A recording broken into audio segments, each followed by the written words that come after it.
অযোগ্য, অশিক্ষিত, অস্বচ্ছ সুব্রত বাইককে মানছি না, মানব না, মানছি না, মানব না, এটা আমার স্লোগান নয়।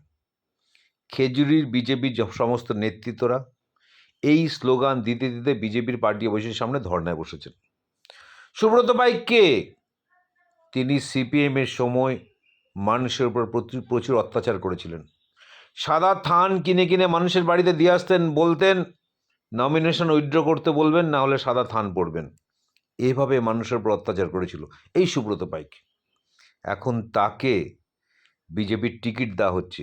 জেলা পরিষদে সে একবার নির্বাচিত হয়েছে, জেলা পরিষদে নির্বাচিত হয়ে সে শুধুমাত্র পয়সা লুটেছে, লক্ষ লক্ষ কোটি কোটি টাকা সেখান থেকে রোজগার করেছে।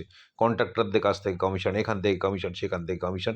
এই অভিযোগ আমার নয়, এই অভিযোগ করছেন খেজুরির বিজেপির মণ্ডল সভাপতি, বিজেপির নেতৃত্ব, তারা অভিযোগ করছে। তারা ধর্ণা দিয়েছেন পার্টি অফিসের সামনে। এ ধরনের মানুষকে সামনে এনে বিজেপি কি চাইছে?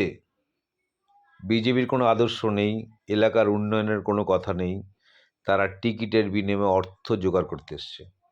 টাকা দাও টিকিট নাও, টাকা দাও টিকিট নাও। যারা টাকা দিয়ে টিকিট নিল তারা বিধায়ক হয়ে খালি কামাবে, তুলবে, টামাবে, কোনো এলাকার মানুষের উন্নয়ন করবে না। কেন উন্নয়ন করবে? তারা তো টাকা দিয়ে টিকিট নিয়েছে।